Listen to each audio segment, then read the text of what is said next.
هلا بنات، شلونكم؟ اليوم وصفتنا تجنن المسخن رول بطريقة كلش سهلة بطعام السماق ويا البصل والزيت زيتون.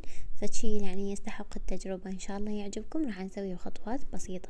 بالبداية الدجاج ممكن يسووه بطريقتين، يا اما تقطعوه شرائح صغيرة وتقلوه مع البصل، او ممكن تسلقوه بالماء. خليت عليه بهارات صحيحة راح اكتبها جوا بصندوق الوصف. خليته ينسلق تقريبا نصف ساعة. راح اقطع البصل شرائح. بعد ما انسلق عندي صدر الدجاج راح افلسه مثل ما تشوفون بالفيديو. راح اخلي كمية كلش زينة من زيت زيتون. هاي الوصفة كلش تحب كمية زيت زيتون. بعد ما انقلع عندي البصل شوية راح اخلي عليه الدجاج، واخلي عليه شوية فلفل اسود وملح وكمية سماق كلش زينة.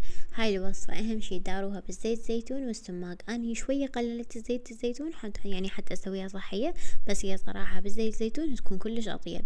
اخر شي خليت كمية زينة من دبس الرمان. راح استخدم هذا الخبز، يكون خبز الشوفان، يجي كلش رقيق. قسمته مثل ما نقسم البورق ولفيته بنفس الطريقة. ممكن تستخدمون خبز البورق او خبز الصاج، المهم يكون الخبز رقيق. دهنت الوجه مرة ثانية بزيت الزيتون والسماق. دخلت الفرن على درجة حرارة 250 أعلى وأسفل. أخذ تقريبا 20 دقيقة وبس. والله بنات، إن شاء الله عجبتكم وصفة اليوم. سووا لي لايك واشتركوا بالحساب وشوفوا باقي الفيديوهات، إن شاء الله تستفادوا منها. ومع السلامة.